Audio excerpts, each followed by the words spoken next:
Wow Africa. Cheikh Ahmadou Bamba, fondateur du mouridisme.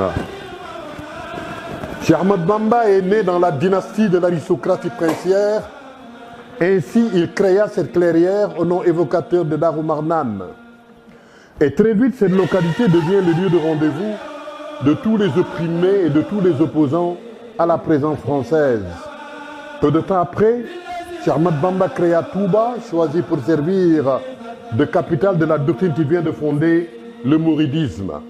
Le nom mouride évoque un islam de bon aloi qui dérive de l'arabe mouride, qui signifie un aspirant et un postulant. Mais au sens ordinaire du terme, le mouride est une personne de foi ardente qui cherche l'union avec Allah.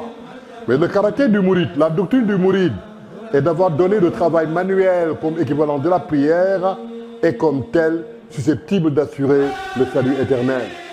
Touba devient le haut lieu de la spiritualité mouride.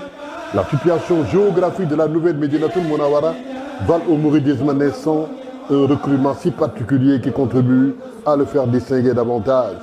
Aristocrate, fidèle à la dynastie princière, mis à la disponibilité pour servir une nouvelle cause, paysans pauvres, jeunes gens, marabouts souciés de vie spirituelle et de prosélytisme militant, peuple la ziara de Touba en rang si serré que l'administration coloniale s'inquiète. Il voit un danger de trouble et de subversion après avoir dispersé les disciples, décide la déportation du vénéré Cheikh Ahmadou Bamba au Gabon en 1895. Cet exil durera 7 ans, 7 mois et 7 jours et marqua profondément Cheikh Ahmadou Bamba.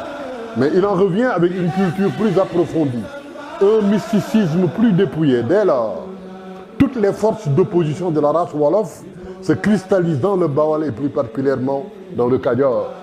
Le Kadior, sans la résistance Wolof ou les irréductibles qu'on s'affilait au mouridisme de Cheikh Ahmadou Bamba.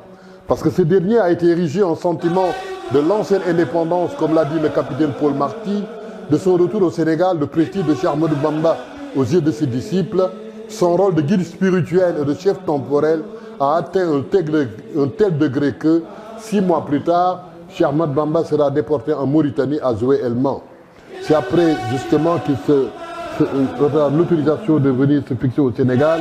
Il s'arrêta d'abord au village de Thiène, dans le cercle de Louga, et c'est en 1912 qu'il s'installe définitivement à Diourbel, et c'est là où il meurt, comme l'a dit Cheikh Tidiane Sy. 1927, Ahmadou Bamba meurt, vénéré par les mourides, pleuré par les disciples. La sympathie du peuple sénégalais à son endroit, la fidélité des mourides à son égard et à sa famille, Cheikh Ahmadou Bamba les doit aux nobles causes auxquelles il consacra toute sa vie. Et là, Mbacké n'est plus que cendre, aucune case n'est épargnée, aucun enclos des plaintes des mourants. Les enfants, les yeux remplis de larmes, se serrent auprès de leur mère, ou bien solitaires, demeurent assis auprès d'un frère mort. Mamor Anta Sali Mbacké mesure du regard l'étendue du désastre.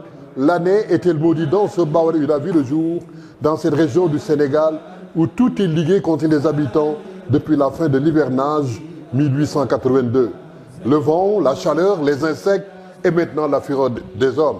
L'école coranique elle-même, qui vit avec son grand-père Mam Balla Mbacké et qui fut l'orgueil de son grand-père Mam Maram Mbacké, a été la proie des flammes. Cheikh Ahmadou Bamba porte le nom du marabout Ahmadou Sall du village de Bamba. Il s'est initié dans les traditions prophétiques, la rhétorique, la linguistique et la littérature. Cheikh Ahmadou Bamba avait la pensée électrique, l'esprit en éveil. C'est en reconnaissance à ce dernier que Mamor Anta Sali donna lui-même le nom de son second fils, nommé Cheikh Ahmadou Bamba. Wow Africa TV, sur le site www.wowafrica.tv et sur toutes les plateformes digitales. Wow Africa, from Africa to the world.